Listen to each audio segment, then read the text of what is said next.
இன்னைக்கு ஒரு மிக முக்கியமான சத்தியத்தை ஆண்டவருடைய பிள்ளைகள் புரிஞ்சுக்கணும். ஆவியானவர் நம்ம எல்லாரோடையும் கர்த்தர் பேசுறாரு.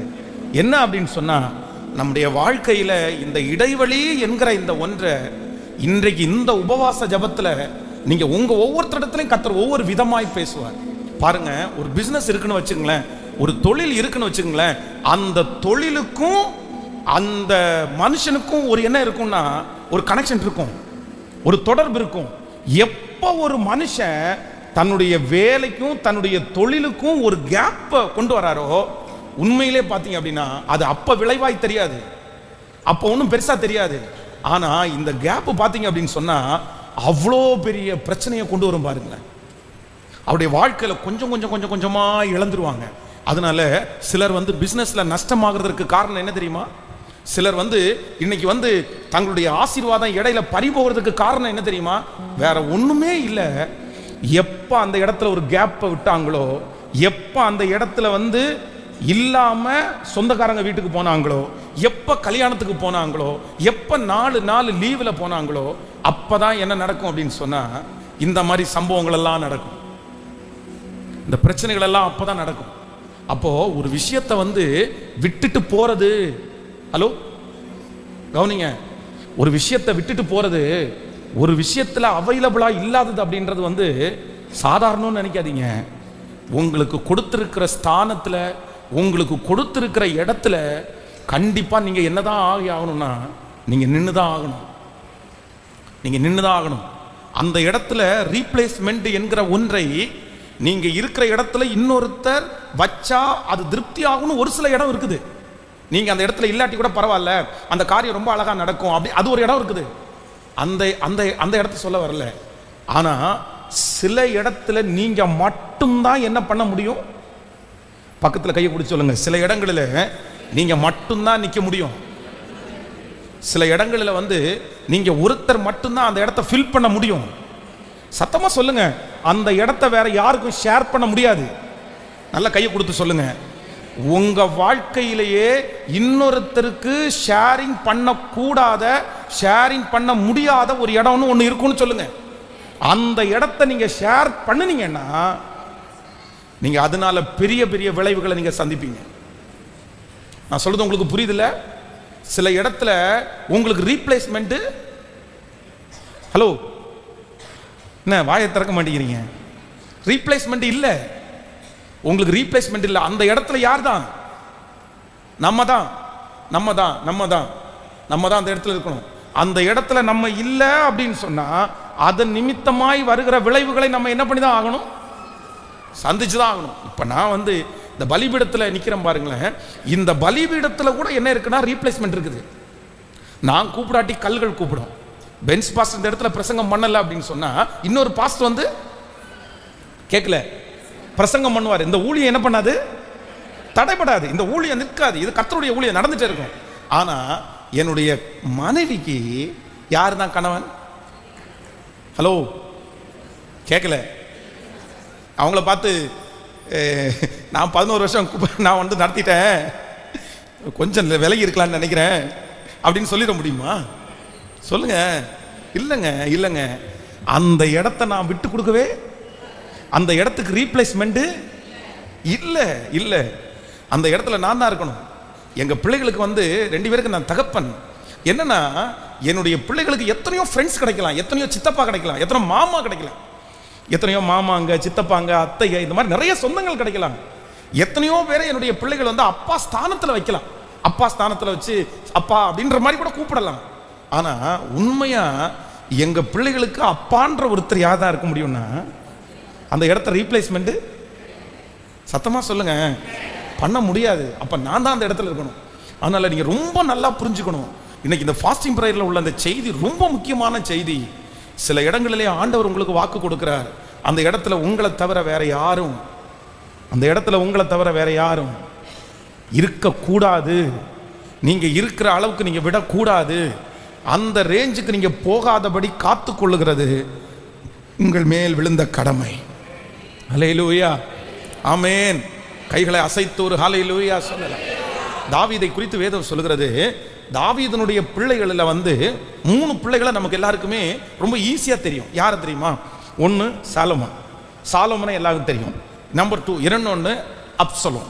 இந்த அப்சலோமை நம்ம நிறைய பேர் கேள்விப்பட்டிருக்கிறோம். நம்பர் 3 மூணாவது யாரை தெரியும்னா அம்னோன். இந்த தாவீதனுடைய இந்த 3 பிள்ளைகளையுமே வந்து நமக்கு நிறைய பேருக்கு ஈஸியாக தெரியும். யாரை தெரியும்? சாலமோனை தெரியும். ரெண்டாவது யாரை தெரியும்? அப்சலோம் தெரியும். இன்னொன்று யாரை தெரியும்? அம்னோன். இவங்க 3 பேரையுமே நமக்கு நிறைய பரிச்சயம் இருக்குது. பைபிள் அவங்கள குறித்து எழுதப்பட்டிருக்கிறது, நிறைய எழுதப்பட்டிருக்கிறது. இப்போ இந்த தாவீதனுடைய மகன் சாலோமன், அவனுடைய ஃபியூச்சர் என்னது சொல்லுங்களேன். தாவீதனுடைய மகன் சாலோமன் தாவீதனுடைய காலத்துக்கு பிற்பாடு அவன் என்னவா மாறினா? ராஜாவா மாறினா. ஏன் ராஜாவா மாறினா? தாவீதோட ரொம்ப நெருக்கமா கடைசியில டிராவல் பண்ணது யாருன்னா பர்சேபாள். பர்சேபாளுடைய வயிற்றுல பிறந்ததுதான் யாரு? சாலோமன். அப்படின்னா தன்னுடைய தகப்பனாரோடு நெருங்கிய உறவில் இருந்தவன் தான் யாரு? சாலோமன். இப்போ அப்சலோமை குறித்து நமக்கு எல்லாருக்கும் தெரியும். அப்சலோம் என்னன்னா தன்னுடைய தகப்பனாருக்கு விரோதமாகவே எழும்பி அவன் ஒரு குதிரையில பிரயாணம் பண்ணிட்டு போயிட்டு இருக்கும்போது அவன் தலைமுடி நிறைய அதிகமா இருக்கும். அவனுடைய தலைமுடி வந்து கர்வாலி மரத்துல சுத்திருச்சு. அவன் தொங்கிட்டு இருக்கிறத பார்த்து யோவாப் வந்து ஒரு ஆள் அனுப்பி என்ன பண்ணிட்டான்? அவன் குத்தி அந்த இடத்துலயே கொன்னுட்டான். இது எங்க ஆரம்பிச்சிச்சு அப்படின்னு சொன்னா, இந்த அப்சலோமுக்கும் இப்ப தகப்பனாருக்கும் என்ன வருது அப்படின்னு சொன்னா, ஒரு பெரிய இடைவெளி வருது. இந்த சகோதரனுடைய அம்னோன் நிமித்தமாக தாவீது என்ன சொல்றான் அப்படின்னு சொன்னா, என் மூஞ்சிலே நீ என்ன பண்ணாத, என் மூஞ்சிலே முழிக்காதடா, அவனை நான் பார்க்கவே கூடாதுன்னு சொல்லி தன்னுடைய தகப்பனார் தன்னை கொன்றக்கூடாதுன்னு சொல்லி தன்னுடைய தகப்பனாருக்கு மறைஞ்சு அவன் பல கிலோமீட்டருக்கு அந்த பக்கம் அப்சலோம் வாழ்ந்துட்டான், போயிட்டான். இப்போ இதுக்கு இடையில யோவாப் என்ன பண்றான் அப்படின்னு சொன்னா, யோவாப் வந்து தன்னுடைய தகப்பனாருக்கு ஒரு லேடியை கூப்பிட்டு அவங்களுக்கு ஆக்டிங் கற்றுக் கொடுத்து அந்த லேடியா தாவீதுக்கு முன்னாடி நடிக்க வச்சு அப்படியே யாரை கொண்டு வருவான் அப்படின்னு சொன்னா அப்சலோமா அந்த ஊர்ல இருந்து தன்னுடைய ஊருக்கு கொண்டு வருவான். ஆனா தன்னுடைய தகப்பனாருக்கு ஊருக்குள்ள அப்சலோம் வந்துட்டான்னு தெரிஞ்சதுக்கு பிற்பாடு கூட தாவீது வந்து அவனை தனியா கூப்பிட்டு, சரிடா நடந்ததெல்லாம் நடந்துச்சு, போனதெல்லாம் போயிடுச்சு, நீ வா, சரி என்னுடைய பிள்ளை தான், நீ என்னதான் இருந்தாலும் அப்படி பண்ணக்கூடாது அப்படின்னு சொல்லி தன்னுடைய, அதான் உலகத்தில் சொல்லுவாங்கல்ல தோளுக்கு மிஞ்சினா தோழன் அப்படின்னு சொல்லுவாங்கல்ல, அவன் தோள் மேலே கையை போட்டு, டேய் வாடா அழகான பையன்டா, நீ என்னுடைய ராஜ்யத்தில் இதை கொஞ்சம் எடுத்துக்கப்பா, நீ இதை வச்சு ஆளுகை செய் அப்படின்னு அவன் பக்கத்திலேயே வச்சிருந்தா அம்னோன் தனக்கு விரோதமா என்ன பண்ணியிருக்க மாட்டான்? கேட்கல. ஆனா தாவீது ஒரு மிஸ்டேக் பண்ணிட்டாரு. மிஸ்டேக்னு கூட சொல்லிட முடியாது.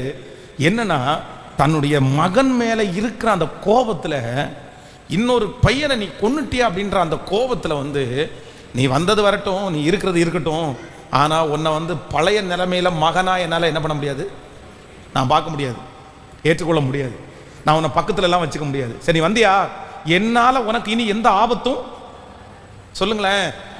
இப்ப விடுங்களேன், இப்ப கூட தாவீது இறங்கல. இப்போ இந்த அப்சலோம் என்ன பண்றான் அப்படின்னு சொன்னா, பட்டணத்தினுடைய வாசல்ல வந்து நின்னுட்டு தாவீது ராஜாவினிடத்துல வழக்கு விஷயமா போவாங்க பாருங்களேன். அந்த அரண்மனை வாசலுக்கு முன்னாடி கொஞ்சம் தூரத்துல வந்து நின்று ராஜாவினுடைய அரண்மனைக்கு இவங்க போறாங்கன்னு கண்டுபிடிச்ச உடனே அவங்கள வழியில நிப்பாட்டி, எப்பா நீ ராஜாவினிடத்துல போகாத, உனக்கு என்ன பிரச்சனை, நான் தீர்த்து வைக்கிறேன்னு சொல்லி, இப்படியே அவன் என்ன பண்ணுவான்னா ஒவ்வொருத்தருக்கும் பிரச்சனையை தீர்த்து வச்சு தனக்கு ஒரு ஆள் கூட்டத்தை சம்பாதிக்கிறான். அப்பவாவது அந்த அப்பா என்ன பண்ணிருக்கணும்? கேட்கல. அவனை கூப்பிட்டு, நீ என்ன இப்படி பண்ணிட்டு இருக்கிற, நீ ஏன் ரோட்ல நின்று பண்ற, நீ எதுக்கு ரோட்ல நின்று பண்ற, நீ ரோட்ல நிலம் பண்ண வேண்டாம், நீ என் பிள்ளை தானே, நீ வா, நீ வீட்டுக்கு வா, நான் உனக்கு ஒரு அதிகாரத்தை தர்றேன், ஏய் பிரச்சனைக்கு வர்றவங்க எல்லாம் அப்சலோம்ட்ட ஒரு பாதி பேர் போங்கப்பா அப்படின்னு ஒரு வார்த்தை சொல்லி அந்த கேப்பை ஃபில் பண்ணி சமரசம் ஆயிருந்தா அந்த பிள்ளைய என்ன பண்ணியிருக்கலாம்னா காப்பாற்றி இருக்கலாம். இதுல எல்லாத்துலேயும் தாவீது விட்டு விட்டு விட்டு கடைசியில் பெத்த பிள்ளை என்ன பண்ணிச்சு அப்படின்னா, தனக்கு விரோதமாய் எழும்பி கசப்பை வைத்து தன்னுடைய தகப்பனாரை வீட்டை விட்டு துரத்துற அளவிற்கு மாறிடுச்சு. இப்போ அடுத்து யாருக்கு வருவோம்னா அம்னோன். இந்த அம்னோன் என்ன பண்ணா அப்படின்னு சொன்னா, சொந்த தங்கச்சி ஆகிய தாமாரை கற்பழிச்சான். அவன் எப்படி கற்பழிச்சான் அப்படின்னு சொன்னா, நீங்க அதுக்கு உடந்தையா யாரை கொண்டுட்டான்? அது யாரால நடக்குதுன்னா, தன்னுடைய தகப்பனையே அந்த பாவத்துல பங்கு பெற வச்சுட்டான் பாருங்க. அந்த அளவு என்ன நடக்குது அப்படின்னு சொன்னா, இவனுக்கு அந்த பொண்ணு மேல மோகம் வருது, என்ன பண்ணணும்னு தெரியல, இவன் நாளுக்கு நாள் மெலிஞ்சு போறான், இவனுக்குன்னு தனி வீடு, இவனுக்குன்னு தனி வேலைக்காரங்க. இப்போ சில ஃபேமிலி இடத்துல நான் என்ன சொல்லுவேன்னா, சில நேரத்தில் உங்க பிள்ளைகளை வளர்ந்ததுக்கு பிறகு தனியா தூங்க வைக்கிறத நான் தப்பா சொல்லலை, ஆனா அவனை தனியாவே என்ன பண்ணிடக்கூடாது, நீங்க தனியாவே விட்டுறக்கூடாதுன்றதுக்கு ஒரு மிகப்பெரிய சம்பவம் என்னன்னா, இந்த அம்னோன் இவன் ராஜகுமாரன், இவங்க அப்பா பெரிய ராஜா. என்னன்னா ராஜாவுக்கு ரொம்ப சொத்து இருக்கிறதுனால இவனுக்கு கல்யாணம் ஆகிறதுக்கு முன்னாடியே தனி வீடு, ஹலோ, தனி வீடும் வேலைக்காரர்களும் வேலைக்காரிகளும். ஒரு பிள்ளைக்கு தன்னுடைய தகப்பனுடைய சம்பாத்தியத்தில் பிள்ளைக்கு ஒரு சொகுசு கொடுக்கலாம், ஆனா பிள்ளையே உணர்வே இல்லாத அளவுக்கு சொகுசு கொடுத்துற. பக்கத்தில் கையை பிடிச்சி சொல்லுங்க, உங்க ஆசீர்வாதத்தினால உங்க பிள்ளைகளுக்கு சொகுசு கொடுக்கலாம், ஆனா அந்த சொகுசே அவனுக்கு ஆபத்தா மாறுற அளவு கொடுத்துடக்கூடாது. ஆமே.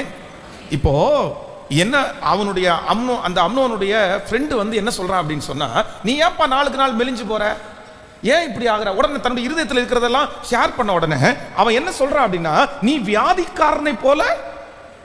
நீங்க 2 சாமுவேலின் புத்தகம் 13ஆம் அதிகாரத்தினுடைய 5வது வசனத்தை வாசிக்கும் போது, அப்பொழுது யோனதாப் அவனை பார்த்து, நீ வியாதிக்காரனை போல உன் படுக்கையின் மேல் படுத்துக்கொள், உன்னை பார்க்கிறதற்கு உன் தகப்பனார் வரும்போது. ஹலோ ஹலோ, எங்க என்ன பாருங்க, என்ன கவனிங்க, அவங்க அப்பா பிறந்த நாளுக்கு வரமாட்டாரு. ஹலோ, பிறந்த நாளுக்கு அந்த பிள்ளைய பார்க்க மாட்டாரு.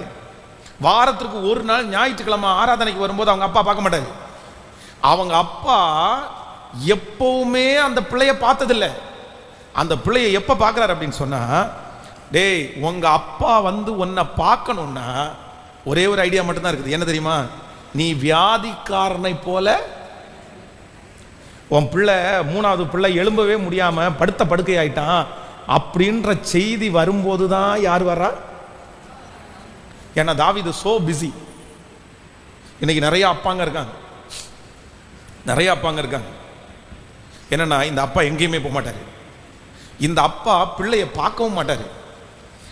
இது சில இடத்துல வெக்கமா இருக்குது. நான் என் பிள்ளைய பார்த்து, வெளியூர்ல வெளிநாட்டில் உங்க பிள்ளை இருக்குது, அந்த பிள்ளைய கூட இன்னைக்கு பார்க்கறதுக்கு என்ன இருக்குன்னா நிறைய ஆப்ஷன்ஸ் இருக்குது. உங்க பிள்ளை அங்க இருந்து வீடியோ காலை ஆன் பண்ணா உங்க பிள்ளைய கேட்கல பார்த்துடலாம், அவ்வளோதான். பார்க்க முடியாதுன்னெல்லாம் இல்லை, ஆனால் சொந்த பிள்ளைய இல்லைன்னா சொந்த பிள்ளை தன்னுடைய தகப்பனாரை பார்த்து பல வருடங்கள், பல மாதங்கள். அப்பா காலையிலே போயிடுவார், நைட்டு அப்போ ரொம்ப லேட்டாக வருவார். அப்பா சம்பாதிக்கிறாரு. இப்படிப்பட்ட சம்பாத்தியம் கண்டிப்பாக உங்கள் குடும்பத்தில் என்னவா இல்லைன்னா ஆசீர்வாதமாக இல்லை. தன்னுடைய பிள்ளை படுத்த படுக்கையாக இருக்கான், எழும்ப முடியாமல் இருக்கிறான்ற அதை கேள்விப்பட்டு தான் அப்பா வருவாருன்னு சொல்லி இவனுடைய ஃப்ரெண்டு யோனதாப் என்ன ஐடியா கொடுக்குறான்னா, நீ வியாதிக்காரனை போல உன் படுக்கையில் படுத்துக்கோ. அப்பா யார் வருவா? அதே போல இவன் வியாதிக்காரனை போல படுத்து கிடக்கிறான். அவங்க அப்பாவுக்கு நியூஸ் போகுது, தாவீது ராஜா தான், கிங், பெரிய ஆளு, அவங்க சீக்கிரமா வந்துட முடியாது. ஆனாலும் பெத்த பிள்ளை இல்லை, தன்னுடைய வம்சம் இல்லை. இப்ப யார் வர்றான்னா அப்பா வர்றாரு. வந்த உடனேயும் அப்பாவுக்கு உட்கார்ந்து அவன் தலை மேல தடவி கொடுத்து, என்னப்பா உனக்கு பிரச்சனை, என்னப்பா உனக்கு வியாதி, நீ ஏன்பா இந்த வருஷத்துல இப்படி படுத்து கிடக்குற? இது எதையுமே கேட்கக்கூடிய அளவிற்கு அப்பாவுக்கு என்ன இல்லை, நேரம் இல்லை, டைம் இல்லை.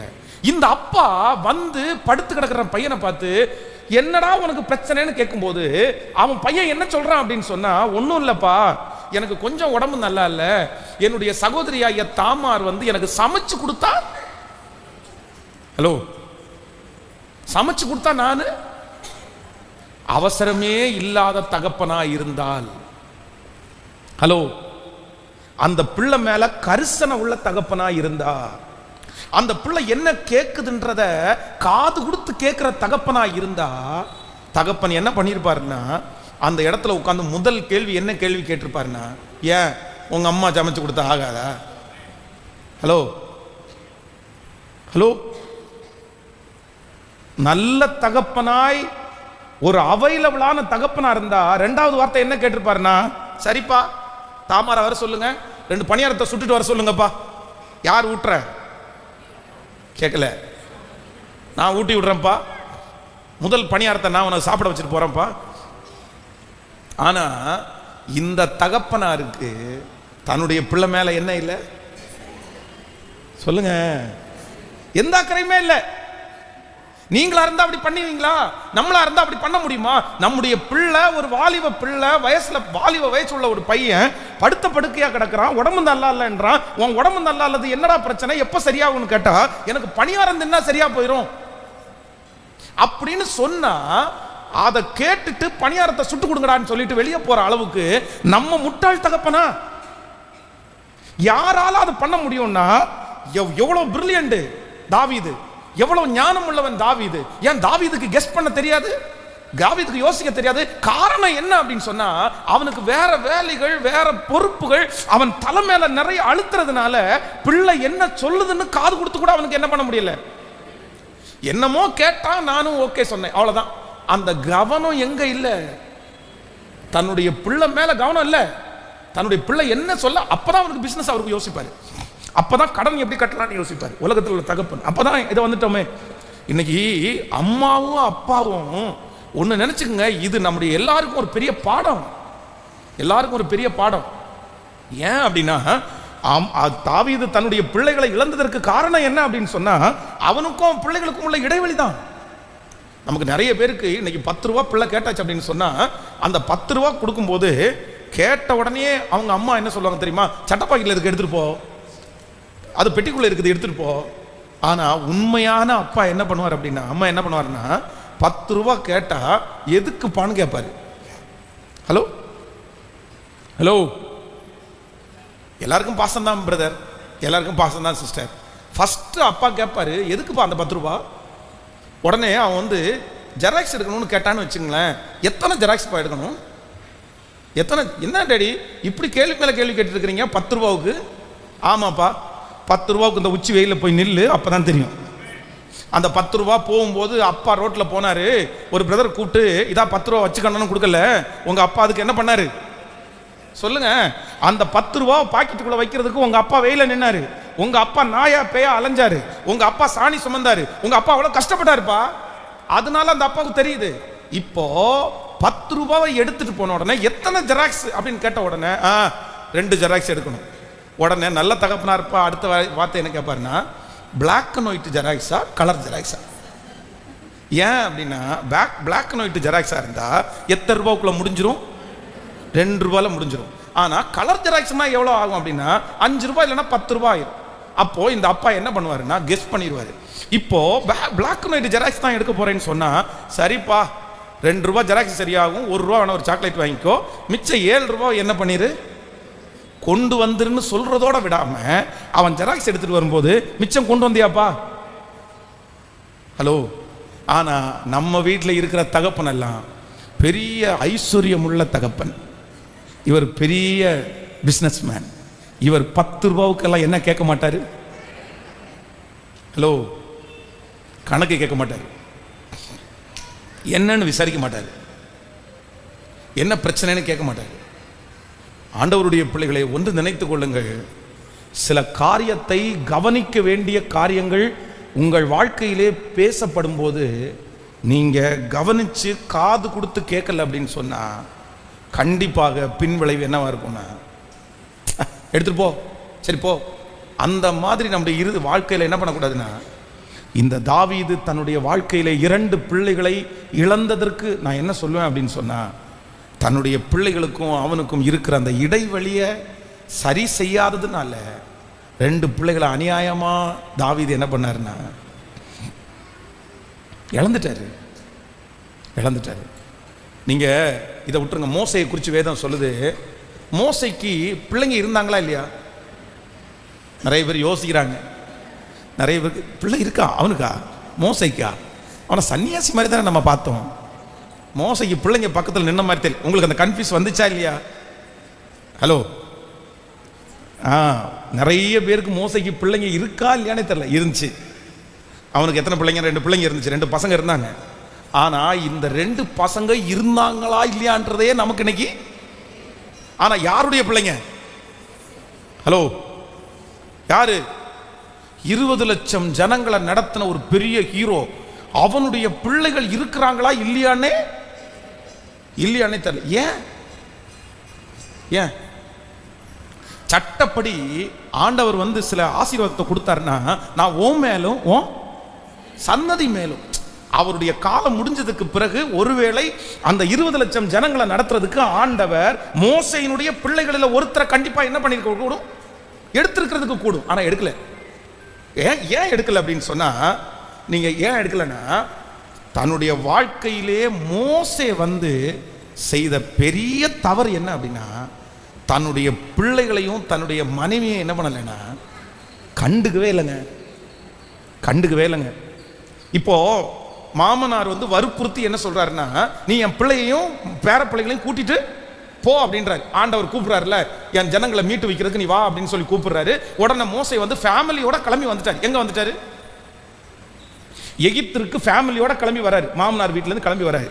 இப்போ எகிப்திற்கு வந்த உடனே இங்க இருக்கிற பொறுப்பு ரொம்ப பெருப்பா இருக்குது. எல்லாருக்கும் யார் தான் பதில் சொல்ல வேண்டியதா இருக்குன்னா, மோசே பதில் சொல்ல வேண்டியதா இருக்குது. இப்போ தன்னுடைய ஃபேமிலியையும் மெயின்டெனன்ஸ் பண்ணிட்டு தன்னுடைய ஊழியத்தையும் அவரால் என்ன பண்ண முடியல, ஹலோ, செய்ய முடியல.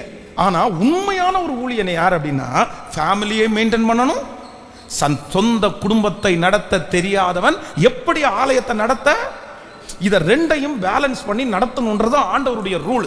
ஆனா இவனுக்கு என்ன பண்ண முடியலன்னா, ரெண்டையுமே மேனேஜ் பண்ண முடியாதனால தன்னுடைய மனைவி சிப்போராள், அது ஒரு வாயில்லாத பூச்சி. உண்மையிலேயே அப்படிதான்.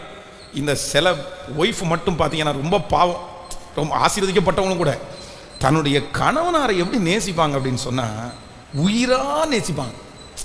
அவர் என்ன சொன்னாலும் சரி, அவர் என்ன பண்ணாலும். இவங்க அப்படிதான். ஏன்னா தன்னுடைய கணவனாரை ஆண்டவர் கொல்லணும்னு நினைக்கும் போது தன்னுடைய கணவனாரை காப்பாற்றினவங்க யாரு? அவ்வளோ பாசம். அது ஒரு பெரிய விஷயம். அப்போ இந்த மனைவி என்ன சொல்றாருன்னா, நீ கொஞ்சம் போயிரு, பிள்ளைகளை கூட்டு போயிரு, எனக்கு ரெண்டையும் வச்சு ஒன்னா என்ன பண்ண முடியல, சமாளிக்க முடியல. நீங்களா இருந்து எனக்கு கழுத்தை பிடிச்சியோ பாருமையா, உனக்கு மினிஸ்ட்ரியா நாங்களா? நம்ம நிறைய சிலர் அப்படிதான் சொல்லுவாங்க, வா பிச்சு போட்ட நான் போறதா, சரி ஊழியம் வேண்டாம் ஒன்றும் வேண்டாம், நீங்கள் வேணா கூட வாங்க, எங்கள் அப்பா 4 பேருக்கும் சேர்த்தே சோறு போடுவார் அப்படின்னு நம்ம கூட்டிகிட்டு போவோம். ஆனால் இந்த சிப்போரால் என்ன பண்ணுறாங்க அப்படின்னு சொன்னால், மோசையினால் திருப்பி அனுப்பிவிடப்பட்ட சிப்போராள். நீ போயிரு, அதில் பைபிள் அப்படியே போட்டிருக்கோம், மோசையினால் திருப்பி அனுப்பிவிடப்பட்ட சிப்போராள். இப்போ எகிப்திலிருந்து என்ன பண்ணிட்டாங்கன்னா, தன்னுடைய மனைவியும் பிள்ளைகளும் தனக்கு பாரமா இருக்கிறாங்கன்னு நினைச்சு இந்த மோசை அவங்களை அனுப்பிட்டார். நீங்க போங்க அப்படின்னு சொல்லி அனுப்பியாச்சு. இப்போ அவங்க அங்கே போயிட்டாங்க. இப்போ போன உடனே இப்போ என்ன நடக்குது அப்படின்னு சொன்னா, இங்க ஊழியம் ரொம்ப விறுவிறுன்னு நடக்குது. ஆனா இங்க இருக்கிற பிஸி ஷெட்யூல்ல இந்த மோசை யாரை மறந்துட்டார் அப்படின்னு சொன்னா, ஹலோ, சிப்போராலையும் மறந்துட்டாரு, தன்னுடைய பிள்ளைகளையும் மறந்துட்டார். இப்போ இஸ்ரவேல் ஜனங்களுடைய வாழ்க்கையிலேயே அவங்க 400 வருஷத்துல அடிமைத்தனத்துல அவங்கள கர்த்தர் நம்மோடு கூட இருக்கிறார் அப்படின்னு உணர வச்ச 10 அற்புதம் என்னதுன்னா, அந்த 10 வாதை. அந்த 10 வாதையை பார்த்த உடனே இஸ்ரவேல் ஜனங்களுக்கு ஆண்டவர் மேல பயம் வந்தது மட்டும் இல்ல, அவ்வளவு கடங்காத அன்பு வந்துருச்சு. ஏன்னா அப்படியே கோடு போட்டது மாதிரி இந்த பக்கம் கல் மழை பெய்யுது, இந்த பக்கம் கல் மழை பெய்யல. அப்படியே கோடு போட்டது மாதிரி தவளை இது வரைக்கும் வருது, இதுக்கு மேல வரமாட்டேங்குது. இப்படியே கோடு போட்டது மாதிரி எல்லாமே நடக்குது. கோசேனிலே குடியிருக்கிற இஸ்ரவேல் ஜனங்களுக்கு ஒன்றும் இல்லை, ஆனா எகிப்துல இருக்கிற ஜனங்களுக்கு, கோசேனும் எகிப்தும் நீங்க நினைக்கிறது மாதிரி 10 கிலோமீட்டர் 5 கிலோமீட்டர் டிஸ்டன்ஸ் இல்ல, எல்லாம் ஒரே சிட்டி தான், ஆனா ஒரு கோடு மட்டும். அப்படி அற்புதத்தை பார்த்தாங்க. இவ்வளவு அற்புதத்தையும் இஸ்ரவேல் ஜனங்கள் பார்த்தாலும் அதை யாரு பார்க்கல? மோசையினுடைய மனைவியும் பார்க்கல, பிள்ளைகளும் பார்க்கல. சரி பரவாயில்ல. இப்ப 10வது வாதையை ஆண்டவர் கட்டளையிடும்போது ஆண்டவர் என்ன சொல்றாரு அப்படின்னு சொன்னா, எப்பா நீங்க எல்லாருமே ஒரு ஆட்டுக்குட்டிய உங்களுடைய குடும்பத்திற்கு தகுந்தது மாதிரி ஒரு ஆட்டுக்குட்டியை என்ன பண்ணுங்க, எடுத்துக்குங்க. ஒருவேளை உங்க குடும்பத்தால் அது முடியல அப்படின்னு சொன்னா, பக்கத்துல இருக்கிற 2-3 ஃபேமிலியை நீங்க என்ன பண்ணுங்க, சத்தமா சேர்த்துக்குங்கன்றாரு. ஆண்டவரே எதோட சாப்பிட சொல்றாரு? குடும்பத்தோடன்றாரு. ஆனா எல்லாரும் ஆடு வெட்டி குடும்பத்தோட சாப்பிடும்போது தனியா இருக்கிறது யாரு? ஹலோ, இந்த மோசைக்கு அப்பவாவது யார ஞாபகம் வந்திருக்கணும்? ஐயோ நம்ம கல்யாணம் ஆனவங்க, நமக்கு கல்யாணம் ஆச்சு, கல்யாணம் ஆச்சுன்றதே மறந்துட்டார் பாருங்களேன். கல்யாணம் ஆச்சு, நமக்கு சிப்போரான்ற ஒரு மனைவி இருக்கிறா, நமக்கு 2 பிள்ளைங்க இருக்குதுன்னு தெரிஞ்சு, எப்பா சீக்கிரமா கிளம்பி வாங்க, இல்லைன்னா மாமனை ஒருத்தரை அனுப்பி எங்க மாமனாரையும் அவங்களை கூட்டிட்டு வந்துருங்கப்பா, நாங்க இந்த ஊர்ல திரு என்ன பண்ண போறோம், ஆண்டவர் வந்து நமக்கு கொடுக்குற கானான் தேசத்துக்கு கிளம்ப போறோம்னு சொல்லி கிளம்பும் போதாவது தன்னுடைய பிள்ளைகளையும் மனைவியையும் மோசை என்ன பண்ணிருக்கணும்னா, நீங்க 18ஆம் அதிகாரம் 1வது வசனத்தை வாசிக்கும் போது, தேவன் மோசைக்கும் தமது ஜனமாகிய இஸ்ரவேலுக்கும் செய்த யாவையும் கர்த்தர் இஸ்ரவேலை எகிப்திலிருந்து புறப்பட பண்ணினதையும் மீதியானில் ஆசாரியனாயிருந்த மோசையின் மாமனாராகிய எத்ரோ கேள்விப்பட்ட போது, நீங்க யாத்திராகமம் 18:1-2 2வது வசனத்தை வாசிக்கும் போது, மோசையின் மாமனாகிய எத்ரோ மோசையினாலே திருப்பி அனுப்பிவிடப்பட்டிருந்த அவள் மனைவியாகிய சிப்போராளையும். ஹலோ கவனிங்களேன், என்ன பாருங்களேன், எல்லாரும் பாருங்களேன். இன்னைக்கு கொடுக்குற செய்தி என்ன அப்படின்னா, ஒரு இடைவெளி எவ்வளவு பெரிய ஆசீர்வாத குறைவை கொண்டு வருது பாருங்களேன். ஒரு இடைவெளி ரொம்ப கவனமா இருக்கணும், ரொம்ப கவனமா இருக்கணும். இந்த இடத்துல தான் இப்பொழுது எகிப்திலிருந்து புறப்பட்டு போகிறத கூட தன்னுடைய மனைவிக்கு எதுவுமே சொல்லல. இங்க நடந்த அற்புத அடையாளங்களை கூட சொல்லல.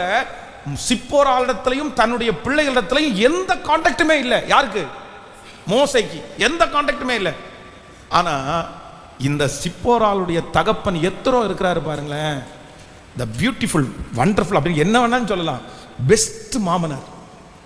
மோசைக்கு கிடைச்ச மாமனார் யாரு? ஹலோ பக்கத்தில் இருக்கிற கையை பிடிச்சி சொல்லுங்க, நீங்க ஒரு பெஸ்ட் மாமியாரா, நீங்க ஒரு பெஸ்ட் மாமனாரா வரணும். ஆமா, ஈஸ்டா வரக்கூடாது, லாஸ்டா வரக்கூடாது. இந்த மாமனாருக்கு அங்க ஊர்ல என்ன கேள்விப்படுறாருன்னா, இஸ்ரவேல் ஜனங்களுக்கு ஆண்டவர் 10 வாதையை கட்டளையிட்டு அவர்களை பொன்னோடும் பொருளோடும் புறப்பட பண்ணார்னு கேள்விப்பட்ட உடனே தன்னுடைய மகளை கூப்பிட்டு சொல்றாரு, போலாமாப்பா போலாமாப்பா, வழியில இருப்பார் அவரு, பரவாயில்ல அவர் பிஸியா இருப்பாரு, நீ ஒன்றும் கண்டுக்காத, நல்லா வச்சுக்குவாரு, நான் உன்னை கொண்டு போய் விடட்டுமா? இன்னைக்கு இருக்கிற அப்பாவா இருந்தா என்ன பண்ண தெரியுமா, திருப்பி அனுப்பிவிட மட்டும் தெரிஞ்சிருச்சு, பொண்டாட்டி புள்ள வேணும்னா என்னையா, பொண்டாட்டி புள்ள மேல பாசம் இருந்தா அன்பு இருந்தா வந்து கூட்டிட்டு போ, நீ வந்து கூட்டிட்டு போகாம நான் உன்னை கொண்டு விடுமா, நீ எப்படி கூட்டிட்டு வந்து விட்டியோ,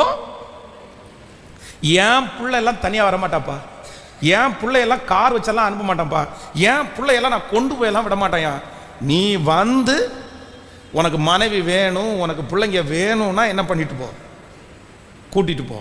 ஆனா இந்த மாமனார் அப்படி இல்லை. அதுக்காக இப்படி கணவனார் வந்து தன்னுடைய மனைவியை மறந்து பிள்ளைகளை மறந்து கூட்டிட்டு போவானான்னு சொல்லலை, அவங்க கூட்டிட்டு போக வேண்டியது கடமை. ஆனா இவருடைய அண்டர்ஸ்டாண்டிங் வேற மாதிரி.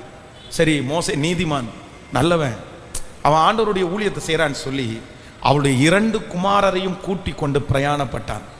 நான் அந்நிய தேசத்திலே பரதேசியானேன் என்று மோசே சொல்லி ஒரு மகனுக்கு கெர்சோம் என்று பெயரிட்டிருந்தான். என் பிதாவின் தேவன் எனக்கு துணை நின்று பார்வோனுடைய பட்டயத்திற்கு என்னை தப்புவித்தார் என்று சொல்லி மற்றவனுக்கு எலேசர் என்று பெயரிட்டான். 2 பிள்ளைகளையும் இப்ப கூட்டிட்டு போய் தன்னுடைய மோசையின் இடத்துல விட்டு, இதான்ப்பா.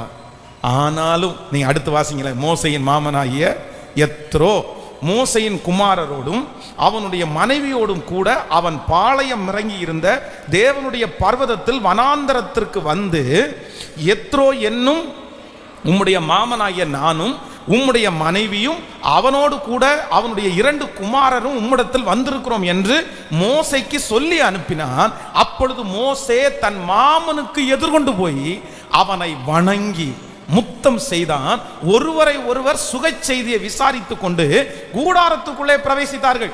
இது பயங்கர காமெடியா இருக்கும், வாசிங்களேன் தொடர்ந்து. எனக்கு இதை வாசிக்கும் போதெல்லாம் மோசே என்னடா இவ்வளவு ஊழியக்காரனா இருக்கலாம், ஆனா இப்படி ஒரு ஊழியக்காரனா பாருங்களேன். அடுத்த வசனம், பின்பு மோசே கர்த்தர் இஸ்ரவேலின் நிமித்தம் பார்வோனுக்கும் எகிப்தியருக்கும் செய்த எல்லாவற்றையும் வழியிலே தங்களுக்கு நேரிட்ட எல்லா வருத்தங்களையும் கர்த்தர் தங்களை விடுவித்து ரட்சித்ததையும் தான், யாருக்கு, அந்த இடத்தை அண்டர்லைன் பண்ணிக்கங்க. இவன் நல்லா கவனிச்சுங்க, இப்போ மோசையினாலே திருப்பி அனுப்பிவிடப்பட்ட சிப்போராலும் மூத்த மகன் கெர்ஷோமும் இரண்டாவது மகன் எலியேசரும் 3 பேரா மாமனார் கூட்டிட்டு வராரு. நல்லா கவனிச்சுங்க, அந்த சீனை கண்ணுக்கு முன்னாடி கொண்டு வாங்க. எத்தனை வருஷத்துக்கு முன்னாடி போன மனைவி, எத்தனை வருஷத்துக்கு முன்னாடி போன பசங்க, கிட்டத்தட்ட அதுவே ஆகி போயிடுச்சு ஒரு 10-15 வருஷங்கள். இப்போ 5-6 வருஷத்துல 7-8 வருஷத்துல பசங்க வளர்ந்துருப்பாங்களா இல்லையா? கேட்கல, வளர்ந்துருப்பாங்களா இல்லையா?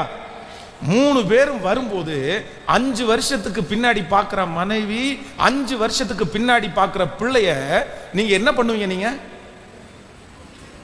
ஹலோ, பார்த்த உடனே இவ்வளவு வளர்ந்துட்டியா, இவ்வளவு வளர்ந்துட்டியா, எப்படி இருக்கிறீங்க, எப்படி இருக்கிறீங்க, கட்டி பிடிச்சி மனைவியை கட்டி பிடிச்சி பிள்ளைகளை கட்டி பிடிச்சி உள்ள வாங்க மாமா, வாங்க மாமா அப்படின்னு போக வேண்டிய இந்த மோசே அப்படியே தலைகீழ. இவருக்கு சிப்போராலையும் கண்ணுக்கு தெரியல, கெர்சோமையும் கண்ணுக்கு தெரியல, எலியேசரையும் கண்ணுக்கு தெரியல. இவருக்கு கண்ணுக்கு தெரிஞ்சதெல்லாம் யாரு? மாமா. மாமாவை போய் கட்டி பிடிச்சி வணங்கி முத்தம் செய்து, எப்பா மனைவி பக்கத்துல நிக்காப்பா, அது குத்துக்கல்லாட்டம் அங்க நிக்குதுப்பா, 2 பிள்ளைங்க நிக்குதுப்பா. இவருக்கு அந்த இன்டிமேசியே வரல பாருங்க, அந்த கேப் அவ்வளோ ஃபில் பண்ணவே முடியல. இப்போ வீட்டுக்கு கூட்டிட்டு வந்துட்டு 4 பேரையும் உட்கார வச்சு இந்த மாதிரி நடந்துச்சுன்னு சொன்னா கூட பரவாயில்ல. மோசே யார்கிட்ட விவரிச்சு சொன்னாராமா? நடந்த எல்லாத்தையும் மனைவிட்டையும் பிள்ளைகள்ட்டையும் சொல்லல, மாமனாரு மாமனாரு மாமனாரு மாமனாரு. இப்போ அடுத்து பாருங்க, கர்த்தர் இஸ்ரவேலை எகிப்தியரின் கைக்கு தப்புவித்து அவர்களுக்கு செய்த சகல நன்மையும் குறித்து எத்ரோன்றது யாரு? மாமா. சந்தோஷப்பட்டு உங்களை எகிப்தியின் கைக்கும் பார்வோனுடைய கைக்கும் தப்புவித்து எகிப்தியருடைய கைக்கு கீழ் இருந்த ஜனத்தை விடுவித்த கர்த்தருக்கு ஸ்தோத்திரம். அடுத்து, கர்த்தர் எல்லா தேவர்களை பார்க்கலும் பெரியவர் என்பதை இப்பொழுது அறிந்திருக்கிறேன், அவர்கள் இடும்பு செய்த காரியத்தில் அவர்களை மேற்கொண்டார் என்று சொல்லி மோசேயின் மாமனாகிய எத்ரோ சர்வாங்க தகன பலிகளையும் மற்ற பலிகளையும் தேவனுக்கு கொண்டு வந்து செலுத்தினான். பின்பு ஆரோனும் இஸ்ரவேல் மூப்பர் அனைவரும் வந்து மோசேயின் மாமனாருடைய தேவ சமூகத்திலே போஜனம் பண்ணினார்கள். அடுத்து மறுநாள் மோசே ஜனங்களை நியாயம் விசாரிக்க உட்கார்ந்தான். ஹலோ ஹலோ, நமக்கு வேலை தான் முக்கியம், நமக்கு பொறுப்பு தான் முக்கியம். எத்தனை வருஷம் தாண்டி மனைவியும் பிள்ளைகளும் வந்திருக்காங்க? இத்தனை வருஷம் தாண்டி வந்த மனைவியும் பிள்ளைகளிடத்துலையும், எப்பா உங்களுக்கு என்ன பிரச்சனை இருந்தாலும் ஒரு நாள் தாண்டி வாங்கப்பா, இன்னைக்கு தான்ப்பா ஃபேமிலி வந்திருக்கிறாங்க, இந்த ஒரு நாள் மட்டும் அவங்களோட ஸ்பெண்ட் பண்ணிட்டு அடுத்த நாள் நான் வந்துடுறேன்னு சொல்லாம இந்த மோசே நைட்டு முழுக்க பேசி உட்காந்துட்டு காலையில விடிஞ்ச உடனே சட்டையை தூக்கி மாட்டிட்டு ஸ்ட்ரெயிட்டா எங்க போனாரு? போய் கல்லுல உட்காண்ட. இப்ப பாருங்களேன், மறுநாள் மோசே ஜனங்களை நியாயம் விசாரிக்க உட்கார்ந்தார். ஜனங்களை பாருங்க, அதை விட மோசம் நம்ம இங்க நடத்துவோம் பாருங்களேன். ஆராதனை முடிச்சுட்டு சாப்பாடு அங்கே ஆயத்தமாக இருக்குது, போய் சாப்பிட்டு வந்துருங்க அப்படின்னா மொத்த பேர் சாப்பிட்றதுக்கு முன்னாடி ஒரு கூட்டம் நம்மகிட்ட ஜோம் பண்ணுவாங்க. சரி நம்ம ஃபஸ்ட்டு ஜோம் பண்ணி போகலான்னு. இவங்க மாறினதுக்கு பிறகு ஒரு ஷிஃப்ட் அடுத்து வரும் பாருங்களேன். மூக்கு முட்டை நல்லா சாப்பிட்டு முடிச்சுட்டு அப்படியே அப்படியே அப்படியே மனத்தோடு வந்து, பாஸ்டர் பிரியாணி வேற லெவல் பாஸ்டர், நல்லா இருக்கு பாஸ்டர் அப்படின்னு வந்துட்டும் என்ன பண்ணுவாங்கண்ணா, நீங்கள் சாப்பிட்டீங்களா அப்படின்னு. ஏம்மா நான் சாப்பிட போறவனா இங்கே நின்றுட்டு இருக்கிறேன், சாப்பிட்டீங்களான்னு ஒரு வார்த்தை கேட்டு, ஆமாம் ஆமாம் நீங்கள் இன்னும் சாப்பிடல, வேகமாக எனக்கு ஒரு ஜோம் பண்ணி அனுப்பி விட்டுருங்க. சரி நீங்கள் சாப்பிடல, இனி போய் ஜோம் பண்ணி சாப்பிட்டு வந்துட்டு கூட ஜோம் பண்ணுங்கன்னு சொல்ல மாட்டாங்க. எதுக்கும் என்ன பண்ணிருங்க. இதே மாதிரி ஜனங்கள் என்ன பண்ணுறாங்கன்னா, உனக்கு மனைவி வந்தா என்ன, பிள்ளைங்க வந்தா என்ன, நாங்கள் காலையிலிருந்து எங்கள் பிரச்சனை எங்களுக்குப்பா, காலையிலிருந்து சாயந்தரம் வரைக்கும் லைனாக நின்றுருக்காங்களாம். இவர் உட்கார்ந்து ஜனங்கள் காலமை துவங்கி சாயந்தரம் மட்டும். மறுநாள் மோசே ஜனங்களை நியாயம் விசாரிக்க வந்தார். ஜனங்கள் காலையில துவங்கி சாயங்காலம் மட்டும் மோசைக்கு முன்பாக நின்றார்கள். ஜனங்களுக்கும் அவன் செய்த யாவையும் மோசையின் மாமனார் கண்டு, நீர் ஜனங்களுக்கு செய்கிற இந்த காரியம் என்ன, நீர் ஒண்டியாய் உட்கார்ந்திருக்கவும் ஜனங்கள் எல்லாருமே காலையில துவங்கி சாயங்காலம் மட்டும் உமக்கு முன்பாக நிற்கவும் வேண்டியது என்ன என்றார். அப்பொழுது மோசே தன் மாமனாரை நோக்கி, தேவனிடத்தில் விசாரிக்கும்படி ஜனங்கள் என்னிடத்தில் வருகிறார்கள், அவர்களுக்கு யாதொரு காரியம் உண்டானால் என்னிடத்தில் வருகிறார்கள், நான் அவர்களுக்குள்ள வழக்கை தீர்த்து தேவ கட்டளையும் பிரமாணங்களையும் தெரிவிக்கிறேன் என்றான். அதற்கு மோசேயின் மாமன், நீர் செய்கிற காரியம் நல்லதல்ல, நீரும் உம்முடைய இருக்கிற ஜனங்களும் தோய்ந்து போவீர்கள். இது உமக்கு மிகவும் பாரமான காரியம், நீர் ஒருவராய் அதை செய்யக்கூடாது. இப்பொழுதும் என் சொல்லை கேளும், உமக்கு ஒரு ஆலோசனை சொல்லுகிறேன். தேவனும் உம்மோடு இருப்பார், நீர் தேவ சந்நிதியிலே ஜனங்களுக்காக இரும். விசேஷித்தவர்களை தேவனிடத்தில் கொண்டு போய் கட்டளைகளையும் பிரமாணங்களையும் அவர்களுக்கு வெளிப்படுத்தி அவர்களுக்கு நடக்க வேண்டிய வழியையும் அவர்கள் செய்ய வேண்டிய காரியத்தையும் அவர்களுக்கு தெரியப்படுத்தும். இப்போ கவனிங்க, இதை வாசிக்கும் போது அடுத்து என்ன சொல்றாரு அப்படின்னா, நீங்க தனியாவே இப்படி செய்யாதீங்க, நீங்க கஷ்டப்படுறது மட்டும் இல்ல, ஜனங்களும் என்ன பண்ணுவாங்க, கஷ்டப்படுவாங்க. அதனால டீமா பிரிச்சிருங்க, 70 பேரை தெரிஞ்சுக்குங்க. பெரிய சின்ன சின்ன பிரச்சனைகள் எல்லாம் அவங்கள்ட்ட தீக்கட்டும், முக்கியமான பிரச்சனையை உங்கள்கிட்ட கொண்டு வரட்டும், இப்படி உங்களை ரிலாக்ஸ் பண்ணிக்கிங்கன்னு சொல்லி ஒரு ஆலோசனை கொடுப்பாரு. அதை ஆண்டவரும் அங்கீகரிப்பார். தொடர்ந்து இந்த ஊழியம் அப்படியே வெற்றியாய் நடக்கும். ஆனால் மோசையினுடைய பிள்ளைகள் 2 பேரும் என்ன பண்ணலைன்னா, இந்த தலைமைத்துவ ஊழியத்தில் வராமல் இருக்கிறதுக்கு மிக முக்கியமான காரணம் என்னன்னா, தன்னுடைய பிள்ளைகளுக்கும் மோசேக்கும் இருந்த இடைவெளி மட்டும்தான் காரணம். இடைவெளி மட்டும்தான் காரணம். இன்றைக்கு யாரோட ஆண்டவர் பேசிட்டு இருக்கிறாருன்னு தெரியல. சில ஸ்தானங்கள், சில பொறுப்புகள், சில இடங்களிலே, சில இடத்துல ஆண்டவருடைய பிள்ளைகள் என்ன பண்ண முடியாது அப்படின்னு சொன்னா, நீங்கள் இடைவெளி கொண்டு வர முடியவே முடியாது. அந்த இடத்துல நான் தேவை, அந்த இடத்துல எனக்கு எல்லாம் தேவை.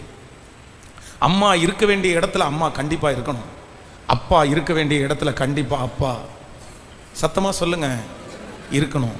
சில வருஷம் வரும்போது, சில வயசு வரும்போது அப்பா அவருடைய ஸ்தானத்தை இழந்துடக்கூடாது, அம்மா அவங்களுடைய ஸ்தானத்தை இழந்துடக்கூடாது. அந்த ஸ்தானத்தை இழந்துட்டீங்க அப்படின்னு சொன்னா அந்த கேப்பை வேற யாராலும் என்ன பண்ண முடியாதுன்னா அதை சரி செய்யவே, சொல்லுங்களேன், அந்த தியாகத்தை பண்ணி தான் ஆகணும், அந்த தியாகத்தை செய்து தான் ஆகணும்.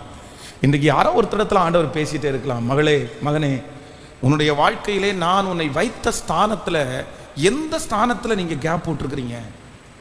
அது ஆண்டவருடைய சமூகமா, வேலையா, குடும்பமா, இல்லை இவங்களை விசாரிக்கிறதுக்கு இவங்களை அவங்கள வச்சுட்டு யாரையோ ஒருத்தரை பிடிச்சிட்டு என்னமோ ஒருத்தரை பிடிச்சிட்டு அந்த கேப்பை விட்டுட்டீங்க அப்படின்னு சொன்னால் ரொம்ப ஜாக்கிரதையாக இருங்க, ரொம்ப ஜாக்கிரதையாக இருந்தேன். கடந்த சில மாதங்களுக்கு முன்பாக 2 குட்டி குட்டியான பிள்ளைகள் 2 பேர் வந்தாங்க. அவங்க வந்து எனக்கு ஜெபம் பண்ணுறதுக்காக வந்தாங்க. 2 சின்ன பிள்ளைங்க. அவங்க அம்மா தூரத்தில் நின்னாங்க. அப்போ வந்து என்கிட்ட ஜெபம் பண்ணாங்க. அப்போ நான் கேட்டேன், உங்களுக்கு ஏதாவது ஜெப குறிப்பு இருக்கான்னு கேட்டேன். அவங்க 2 பிள்ளைகளுமே அநாத இல்லத்தில் படிக்கிறாங்க, அநாத ஆசிரமத்தில் படிக்கிறாங்க. அப்போ நான் கேட்டேன், ஏன் அநாத ஆசிரமத்தில் படிக்கிறீங்க, என்ன பிரச்சனை உங்களுக்கு, என்ன ப்ராப்ளம் அப்படின்னு கேட்டால், ஒன்றும் இல்லை, எங்கள் அம்மா வந்து இன்னொருத்தரை, எங்கள் அப்பா போயிட்டாரு, அதனால எங்கள் அம்மா ஒருத்தர் இன்னொருத்தரை கல்யாணம் பண்ணியிருக்கிறாங்க, அவருக்கு வந்து எங்களை பிடிக்கல, அதனால அவர் வந்து எங்களை வேண்டான்னு சொல்கிறாரு, அதனால எங்கள் அம்மா எங்களை கொண்டு போய் என்ன எங்கே விட்டுருக்காங்கன்னா, அந்த வார்த்தை வந்து என்னுடைய இருதயத்தை ரொம்ப உடைச்சிருச்சு. ஸோ அப்போ அந்த அம்மாவுக்கு யார் தான் முக்கியம் அப்படின்னு சொன்னால், அந்த அம்மாவுக்கு இப்போ கல்யாணம் பண்ண அந்த கணவனார் தான் முக்கியம். அந்த கணவனாருக்காக இப்போ புதுசாக அந்த அட்ராக்ஷனுக்காக சில அவங்களுக்கு ஒரு வாழ்க்கை வேணும். நான் வந்து அவங்கள தவறாக சித்தரிக்கலை, அவங்களுக்கு ஒரு குடும்பம் வேணும். அதுக்கு முன்னாடி இருந்த கணவனார் என்ன சித்திரவதை பண்ணார், எப்படி அவங்கள விட்டுட்டு போனார், எனக்கு எதாவது தெரில, அதெல்லாம் நம்ம இது பண்ண முடியல. அவங்களுக்கு கணவன் வேண்டான்னு சொல்லலை, அவங்களுக்கு உறவு வேண்டான்னு சொல்லலை. ஆனால் இப்போ 2 பிள்ளைகளையும் அனாதையாக்கிட்டு இந்த 2 பிள்ளைகளையும் விசாரிக்க கூட முடியாத அளவிற்கு தன்னுடைய பிள்ளைங்க 2 பேரும் பாசத்துக்காக ஏங்குறாங்க. ஆனால் அந்த இடத்துல யார் இல்லைன்னா, அந்த இடத்துல அம்மா இல்லை, அந்த இடத்துல அம்மா இல்லை. ரொம்ப அந்த பிள்ளைங்க 2 பேரும் மிஸ் பண்ணுறது மாதிரி என்கிட்ட பேசினாங்க.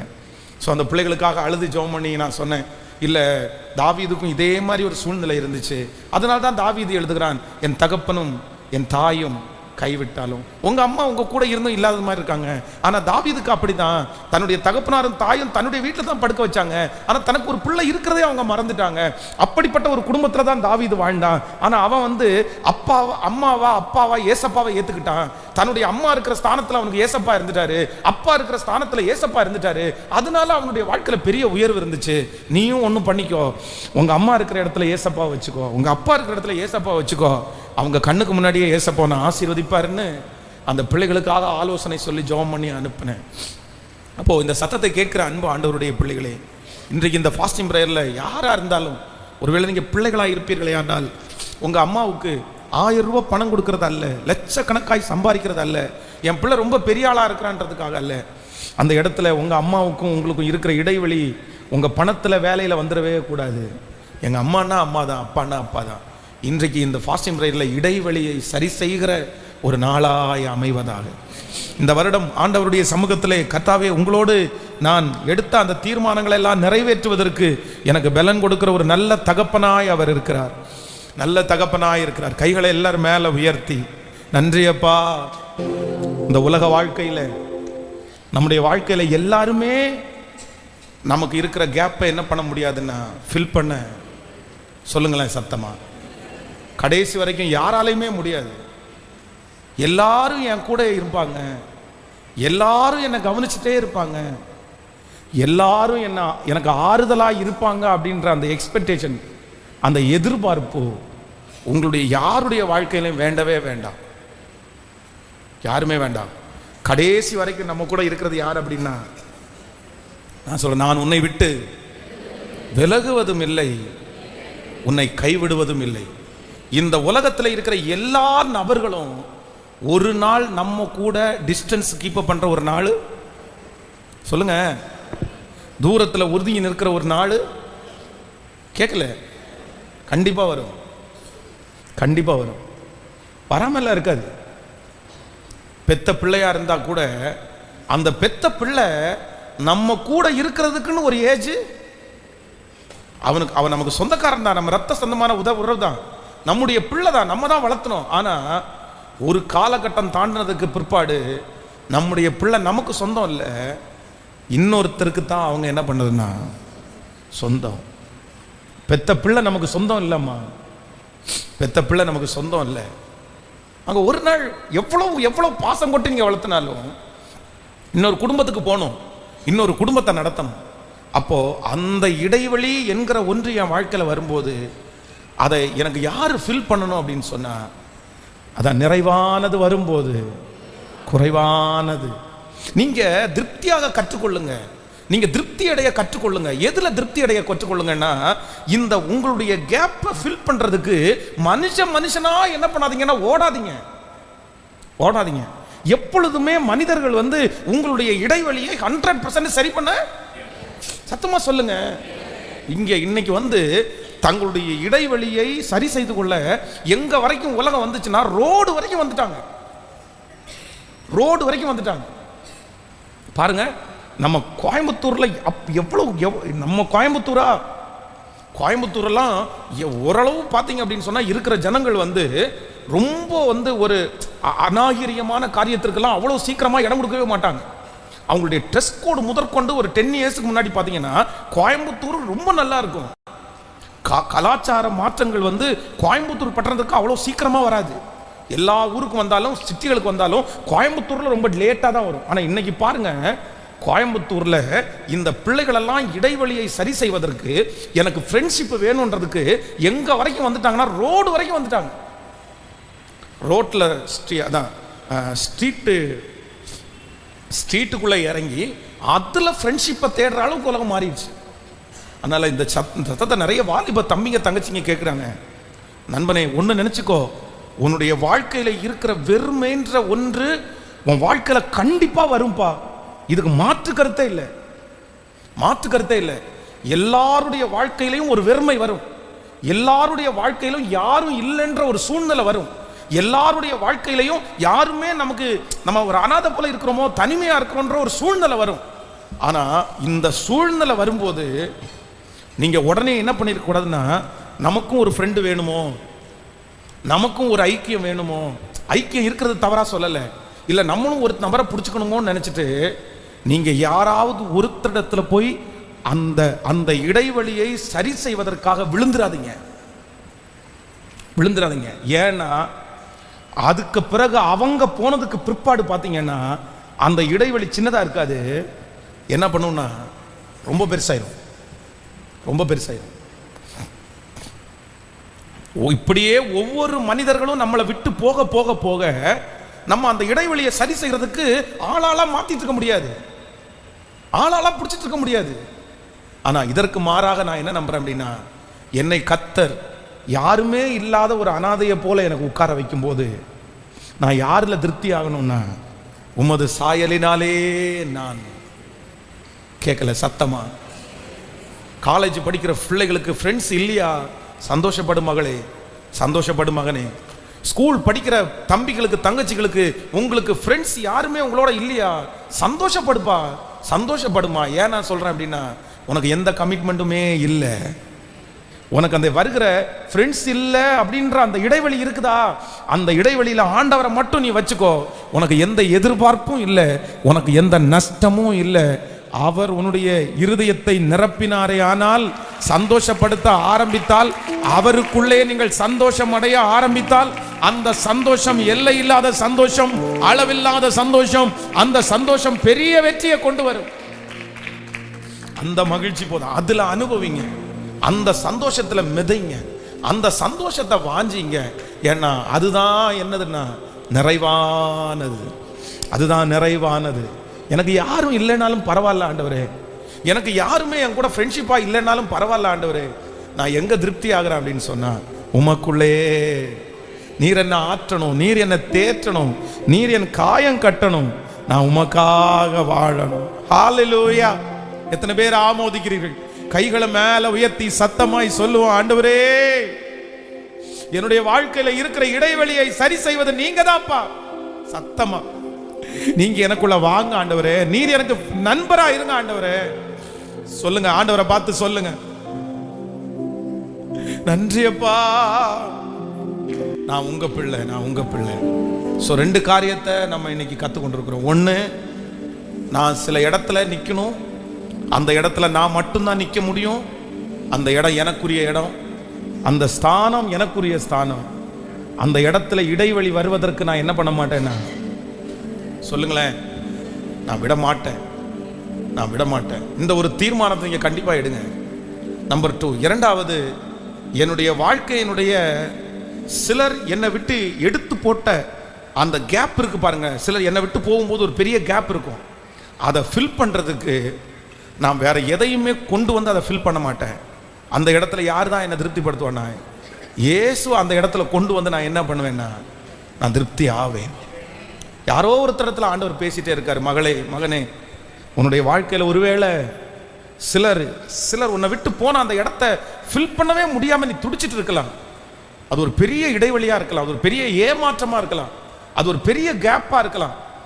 அந்த இடத்துல யாரை நான் வைப்பேன், அந்த இடத்துல எப்படி நான் நடப்பேன், இப்படி என்ன ஏமாத்திட்டு போயிட்டாங்களே, இப்படி என்ன விட்டுட்டு போயிட்டாங்களே. நான் சொல்றேன், இல்லை, அந்த இடத்த ஃபில் பண்றதுக்கு ஒருத்தர் இருக்கிறாரு. அவரை கொண்டு வந்து, ஆண்டவர் எனக்கு ஒன்றும் இல்லைனாலும் பரவாயில்ல, யார் இல்லைனாலும் பரவாயில்ல, நீங்க எனக்கு இருந்தால் எனக்கு போதுமானது ஆண்டவரே, நீர் எனக்கு போதும் ஆண்டவரே, நீர் எனக்கு போதும் ஆண்டவரே. நீங்க அப்படி பழகுனீர்களே ஆனால் உங்களை யாருமே என்ன பண்ண முடியாதுன்னா காயப்படுத்தவே முடியாது. நான் சண்டே ஸ்கூல் படிக்கும்போது பாஸுக்கு ரொம்ப பெட்டா அப்படின்னா நெருக்கமாய் ஒரு 7 பேர் பக்கத்தில் இருந்தோம். அதில் நாங்கள் 2 பேர் மட்டும்தான் இன்னைக்கு ஊழியத்தில் இருக்கிறோம். ஆமாம், 6 பேர் மொத்தம், நாங்கள் 6 பேர். 6 பேர் நாங்கள் 2 பேர் ஊழியத்தில் இருக்கிறோம். 2 பேரும் ஆண்டவர் நடத்த ஆரம்பித்தார். மற்ற 4 பேரும் ஒன்றும் இல்லை. என்ன அப்படின்னு சொன்னால், பாஸ்டருடைய எல்லா இடத்துக்கும் போவோம், கன்வென்ஷனுக்கு போவோம், இப்படி இருந்தோம். ஆனால் நாங்கள் 2 பேர் மட்டும் என்னென்னா, எப்போவுமே பாஸ்டருடைய அப்படியே ட்ராவல் பண்ணி அப்படியே வந்துட்டோம். ஆனால் அந்த 4 பேரும் குறிப்பிட்ட ஒரு 10th படிக்கும்போது கொஞ்சம் அப்படியே வழி விலகி கொஞ்சம் சர்ச்சுக்கு வருவாங்க, ஆனால் எப்பவும் வரமாட்டாங்க. இப்படியே கொஞ்சம் கொஞ்சமாக கேப் விட ஆரம்பிச்சிட்டாங்க, கொஞ்சம் கொஞ்சமாக இடைவெளி விட ஆரம்பிச்சிட்டாங்க. ஆனால் அந்த 4 பேருடைய கொஞ்சமாக இடைவெளி விட்டு விட்டு போனவங்க 4 பேர் இன்னைக்கு பார்த்தீங்க அப்படின்னு சொன்னால், எங்கள் ஊர்லேயே மீளவே முடியாத அளவிற்கு குடிகாரராய் சிலர் மாற்றப்பட்டார். மீளவே முடியாது. என் கூட சர்ச்சுக்கு வந்தவன், என் கூட ஊழியத்துக்கு வந்தவன், என் கூட பாய் போட்டவன், என் கூட சேரை தொடச்சவன், என் கூட ட்ரம்ஸ் வாசித்தவன், இன்னைக்கு என்ன அப்படின்னு சொன்னால் ஒரு குடிகாரனாய் மாற்றப்பட்டு, என்கிட்ட போன ஒரு 2 ஆண்டுகளுக்கு முன்பாக நான் ஊருக்கு போகும்போது என்னை ஒருத்த மட்டும் சந்திச்சான். அவனை மட்டும் அப்போ தான் சந்திக்க முடிஞ்சிருச்சு. அவன் என்னை பார்த்து பேசும்போது என்ன சொன்னான்னா, டேய் நீ எல்லாம் தப்பிச்சிட்டடா, நீ எல்லாம் தப்பிச்சிட்ட, உன்ன மாதிரி தான் நான் இருக்க வேண்டியது. ஆனால் இன்னைக்கு பாரு, உனக்கு முன்னாடி பேசுறதுக்கு கூட தகுதி இல்லாதவனா நான் நின்றுட்டுருக்கிறேன், நான் இப்போவும் தண்ணி அடிச்சிருக்கிறேன், என்னை மன்னிச்சுக்கோ அப்படின்னு அவன் சொன்னது எனக்கு ரொம்ப ஆச்சரியமாக இருந்துச்சு. காரணம் என்னென்னா, அந்த சின்ன இடைவெளி பாருங்க, அப்படியே அவனை பிசாசு கொஞ்சம் கொஞ்சமாக கொண்டு போய் கடைசியில் சர்ச்சுக்கே வரவிடாதபடி பண்ணிட்டான், ஆலயத்திற்கே வரவிடாதபடி பண்ணிட்டான். நாங்கள் ஊழியத்துக்கு வர்றதுக்கு முன்னாடி அவங்க சர்ச்சுக்கு வரதை ஸ்டாப் பண்ணிட்டாங்க.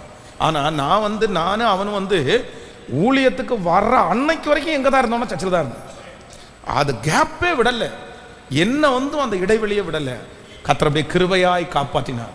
சில இடத்துல ஆண்டவர் உங்களை கொண்டு போய் ஃபிக்ஸ் பண்ணுவார், சில இடத்துல ஆண்டவர் உங்களை கொண்டு போய் வச்சிருவார். அந்த இடத்த விட்டு நீங்கள் என்ன பண்ணக்கூடாதுன்னா எக்காரணம் கொண்டும் சத்ரு இழுக்கிறதுக்கு நீங்கள் போகவே கூடாது. ஆமென்.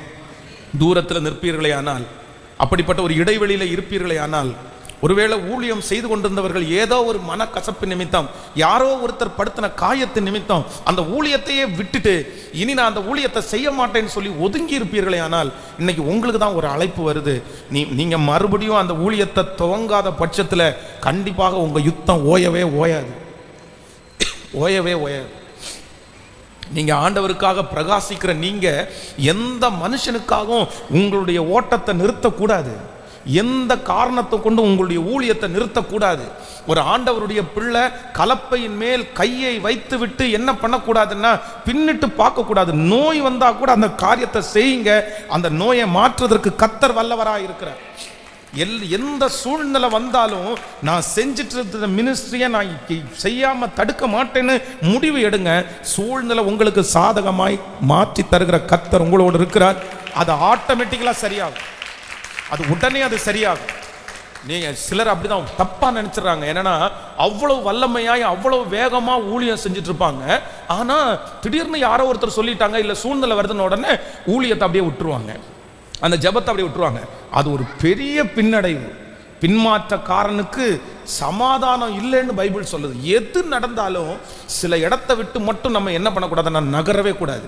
பக்கத்தில் இருக்கிற கையை பிடிச்சி சொல்லுங்க, எது நடந்தாலும், நல்லா சத்தமா சொல்லுங்க, எது நடந்தாலும் கர்த்தர் உங்களுக்கு வைத்திருக்கிற கொடுத்திருக்கிற ஸ்தானத்தை விட்டு நீ ஒரு நாளும் விலகாதே.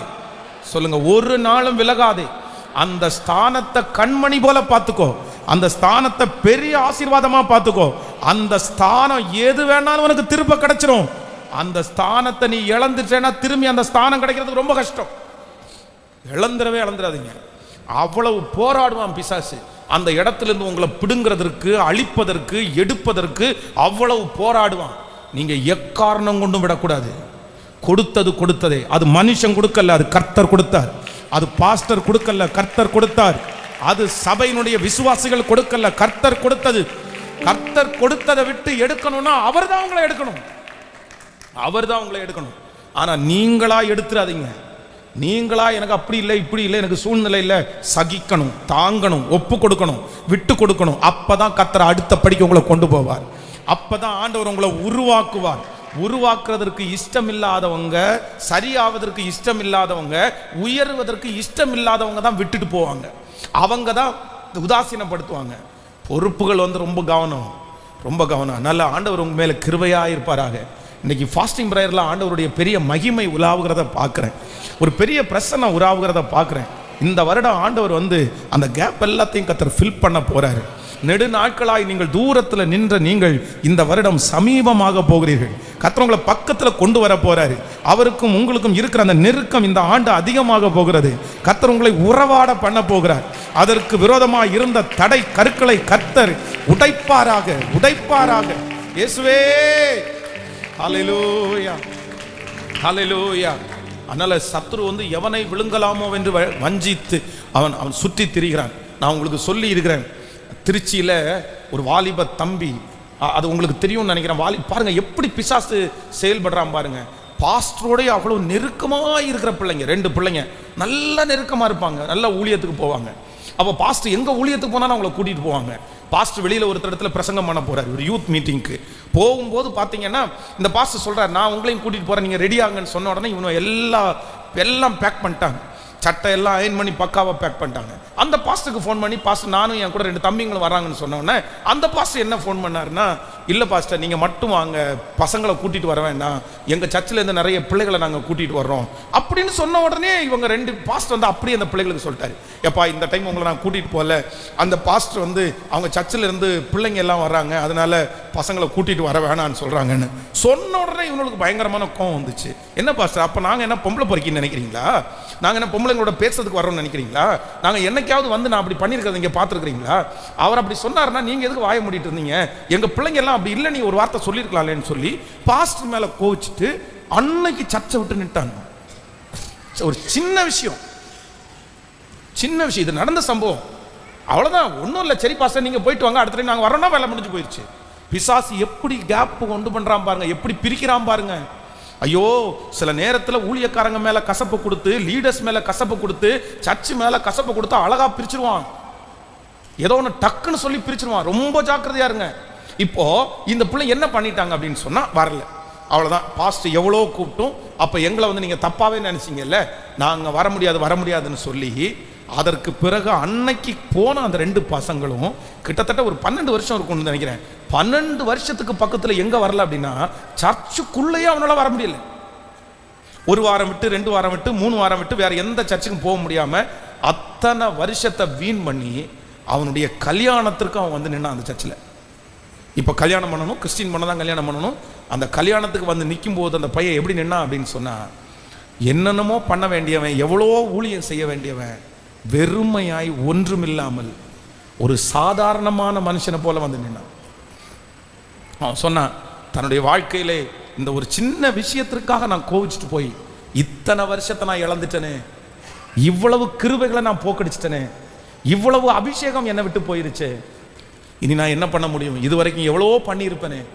இந்த ஜெபத்தில் இருக்கிற ஆண்டவருடைய பிள்ளைகளே, உங்கள் வாழ்க்கையில் ஒருவேளை அப்படி ஏதாவது நடந்திருக்குமே ஆனால் இன்னைக்கு ஒரு தீர்மானம் எடுங்க. இல்லை, எனக்கு இழந்ததை திரும்ப தருகிற கர்த்தர், அந்த ஸ்தானத்தை திரும்ப தருகிற கர்த்தர், நான் மரணம் வரைக்கும் நான் விட மாட்டேன் ஆண்டவரே. எத்தனை பேர் ஆமோதிக்கிறீங்க? என்ன நடந்தாலும், மரணமானாலும் ஜீவனானாலும், கிறிஸ்துவின் அன்பை விட்டு என்னை பிரிப்பவன் யார்? அவருடைய ஊழியத்தை விட்டு என்னை பிரிப்பவன் யார்? அவர் கொடுத்த பொறுப்பை விட்டு என்னை பிரிப்பவன் யார்? என்ன வந்தாலும் தேவன் கொடுத்ததை ஒரு நாளும் நான் இழக்க மாட்டேன். இது ஒரு தீர்மானம் எடுங்க. பிசாசனுடைய பெரிய தந்திரமே என்னன்னா, ஃபர்ஸ்ட் ஆண்டவரை உங்களை விட்டு எடுக்கிறதுக்கு முன்னாடி ஆண்டவர் கொடுத்ததை உங்களை விட்டு எடுப்பான். நான் திரும்ப திரும்ப உங்களுக்கு சொல்லுகிறேன், பக்கத்தில் கையை பிடிச்சி சொல்லுங்க, பிசாசனுடைய மிகப்பெரிய தந்திரமே ஆண்டவரை உங்களை விட்டு எடுப்பதுதான். ஆனால் அவன் கையாளுவது ஆண்டவரை உங்களை விட்டு பிரிக்கிறதுக்கு முன்னாடி ஆண்டவர் தந்த பொறுப்பு, ஆண்டவர் தந்த ஊழியம், ஆண்டவர் தந்த வேலை, ஆண்டவர் தந்த ஃபெலோஷிப்பு, அதை ஃபர்ஸ்ட் உங்களை விட்டு எடுத்துருவான். அதை எடுத்துட்டான்னா அழகா இயேசுவையே உங்களை விட்டு அவனால எடுத்துட முடியும். புரியுதுல்ல? நான் சொல்றது எத்தனை பேருக்கு புரியுது? அதனால ஆண்டவருடைய பிள்ளைகள் எதை இழக்கக்கூடாதுன்னா, கர்த்தர் கொடுத்த சில உறவுகளை, கர்த்தர் கொடுத்த சில பொறுப்புகளை நம்ம என்ன பண்ணணும்னா அதை பத்திரமா வச்சுக்கணும். அப்படி இழக்க வருது அப்படின்னு சொன்னால் ஆண்டவரே நம்ம இழக்க போகிறோன்னு அர்த்தம். எத்தனை பேர் ஆமோதிக்கிறீர்கள்? எல்லாரும் ஜெபிக்க போகிறோம். அப்படியே எழும்பி நின்று, ஆண்டவரே எனக்கு ஒரு கிருபை தாங்க, நீங்கள் கொடுக்குற ஒன்றையும் நான் இழப்பது இல்லை, நீங்கள் கொடுக்குற ஒன்றையும் நான் இழப்பது இல்லை, நீங்கள் கொடுக்குற ஒன்றையும் நான் இழப்பதில்லை, ஒன்றையும் நான் இழப்பதில்லை. நம்புங்க ஆண்டவரே, ஆண்டவரே என்னை நம்புங்க ஆண்டவரே, என்னை நம்புங்க ஆண்டவரே. காலம் கனவாய் நடந்தாலும், நாட்கள் வீணாய் போனாலும், ஆனால் நீர் கொஞ்சம் நினைத்தால் நான் வாழ்ந்து காட்டுவேன். எல்லாருடைய கரங்களையும் தட்டி சொல்லுவோம், நன்றியப்பா, ஹல்லேலூயா. ஓ, காலம் கனவாய் நினைவாய் போனதே, நாட்களும் நிழலாய் நிஜமாய் போனதே, காலம் கனவாய் நினைவாய் போனதே, நாட்களும் நிழலாய் நிஜமாய் போனதே. நீர் கொஞ்சம் நினைத்தால் நானும் வாழ்ந்து காட்டுவேன், நீர் கொஞ்சம் நினைத்தால் நானும் வாழ்ந்து காட்டுவேன். என்னை மறந்தால் புகலிடம் எங்கு தேடுவேன், என்னை மறந்தால் புகலிடம் எங்கு தேடுவேன். கைய மேல தடி, உங்க பிள்ளனா, உங்க பிள்ளனா, உங்க பிள்ளனா, உங்க பிள்ளனா, சத்தமா உங்க பிள்ளனா, உங்க பிள்ளனா, எல்லாரும் உங்க பிள்ளை.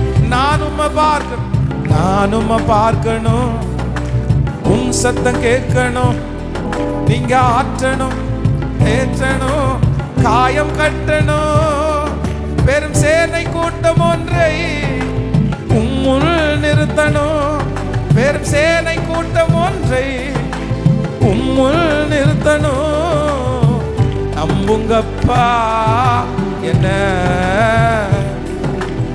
ஆராதிப்பே உம்மை.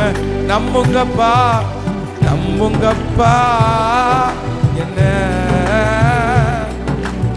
ஆராதிப்பே.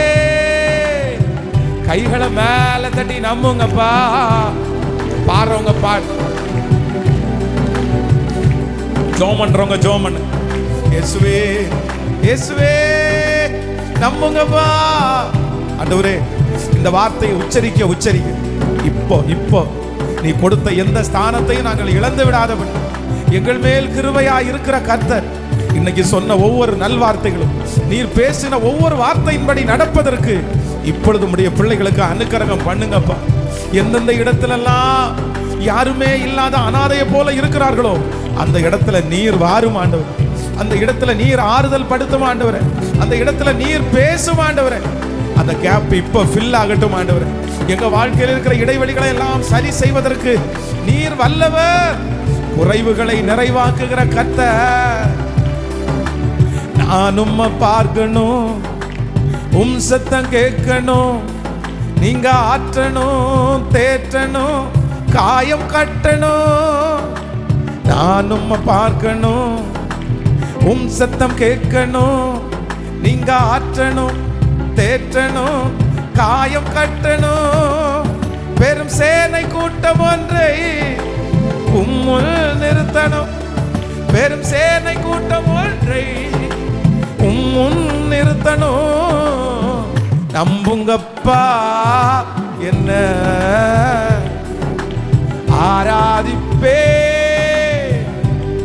எல்லாரும் நம்புங்கப்பா நம்புங்கப்பா. ஹல்லேலூயா. உம்மை நம்புங்கப்பா என்ன ஆராதிப்பே. உம்முடைய பிள்ளைகள் ஒவ்வொருவருக்காக நான் ஜெபிக்கிறேன்.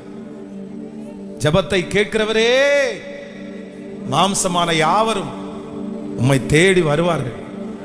இன்றைக்கு இந்த உபவாசத்திலே ஜெபத்திலே இருக்கிற ஒவ்வொரு பிள்ளைகளுக்கும் நன்மை உண்டாவதாக, நன்மை உண்டாவதாக. அவருடைய குழப்பங்கள் மாறட்டும் ஆண்டவரே. அவருடைய சிறையிருப்புகள் மாறட்டும் ஆண்டவரே. அவங்களுடைய அவமானங்கள் மாறட்டும் ஆண்டவரே. ஏற்கனவே நீங்க கொடுத்த நிறைய பொறுப்புகளை நாங்க இழந்துட்டோம்ப்பா. நீங்க கொடுத்த நிறைய வாய்ப்புகளை நாங்க இழந்துட்டோம் ஆண்டவரே. நான் ஒரு நல்ல தாயா இல்லை, நான் ஒரு நல்ல தகப்பனாவும் இல்லை, நான் ஒரு நல்ல மகளா இல்லை, நான் ஒரு நல்ல மகனா இல்லை. ஆனா மன்னிச்சிருங்க ஆண்டவரே, மன்னிச்சிருங்க ஆண்டவரே. இனி நீர் கொடுக்கிற ஒரு ஸ்தானத்தை கூட நான் இழந்துடக்கூடாதுப்பா. இனி நீர் கொடுக்கிற ஒரு பொறுப்பை கூட இழந்துடக்கூடாதுப்பா. சத்தமா நான் எவ்வளவு கஷ்டப்பட்டாலும் இந்த உலகம் கண்டிப்பா கருணையே காமிக்காதுப்பா.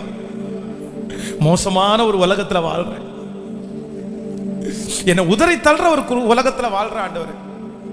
நான் கஷ்டப்பட்டேன்னா இன்னும் கொஞ்சம் மிதிச்சு என்னை கஷ்டப்படுத்துற உலகத்துல வாழ்றேன். நான் விழுந்தேன்னா சந்தோஷப்படுவதற்கு, கைகொட்டி சிரிப்பதற்கு நிறைய ஆட்கள் காத்து கிடக்குறாங்க ஆண்டவரே. அப்படிப்பட்ட உலகத்துல தான் என் பிள்ளைகளும் வாழ்றாங்க ஆண்டவரே. நன்றி அப்பா. பரிதாபப்படுறவங்க எங்க பிள்ளைகளுக்கு இல்லை, கவலைப்படுறவங்க எங்களுக்கு யாரும் இல்லை, தட்டி கொடுக்கிறவங்க யாரும் இல்லை, வளர்த்துறவங்களும் யாரும் இல்லை, உதவி செய்யறவங்க கூட யாருமே இல்லை. ஆனா குறை பேசுறவங்க எதிராகி எத்தனையோ பேர் கிளம்பி நிறைய எத்தனை ஆயிரம் பேர் இருக்காங்க, எத்தனை பேர். ஆனா எங்களுக்கு தெரியும் ஆண்டவரே, எங்க மேல கரிசனை உள்ள, எங்க மேல அன்புள்ள, எங்களை நல்லா நடத்தணும்னு நினைக்கிறது உங்களை தவிர வேற யாருமே எங்களுக்கு இல்லப்பா. அதனால இப்போ உங்க பிள்ளைகள் கரங்களை தட்டி கொண்டிருக்கும் போது உங்க ஆசீர்வாதம் இந்த உபவாச ஜபத்திலே, திருச்சபையிலே இருக்கிற இந்த சத்தத்தை எங்கே கேட்டு கொண்டிருந்தாலும் உங்க ஆசீர்வாதம் உங்க தலை மேல வைக்கப்படட்டும். இதாலா ரம்தானா ரேலாத்தானா ரோலாத்தாரா ஷௌகோராலா தேர தேனரலா தேவ மகிமை தேவ மகிமை, தேவ மகிமை, தேவ மகிமை, வல்லமை. அக்கினியினால் பதில் கொடுக்கிற தெய்வம், அக்கினியினால் பதில் கொடுக்கிற தெய்வம். மாம்சமான யாவர் மேலும் உம் ஆவியை ஊற்றுவேன் சொன்னீரே, இப்பொழுது இப்பொழுது இப்பொழுது ஊற்றுவீராக, ஊற்றுவீராக, ஒவ்வொருவர் மேலும் ஊற்றுவீராக. நன்றி அப்பா, நன்றி அப்பா, நன்றி அப்பா, நன்றி அப்பா. வருகிற ஞாயிற்றுக்கிழமை நடக்கிற ஆராதனை தம்முடைய தேவ தாசனை கர்த்தர் வல்லமையாய் பயன்படுத்துவீரார். மாலையிலே நடக்கிற ஆண்டவரே பிலீவ் 2025 ஆயிரக்கணக்கான பிள்ளைகள் கடந்து வருவார்களாக. அந்த தேர்வு பயங்கள் இயேசுவின் நாமத்தில் முழுவதுமாக மாறுகிறதற்காய் ஸ்தோத்திரம்ப்பா. உங்க கிருபையின் கரம் எங்களை தாங்கட்டும். இயேசுவின் மூலம் ஜெபம் எடுக்கிறோம் நல்ல பிதாவே, ஆமென். ஹல்லேலூயா.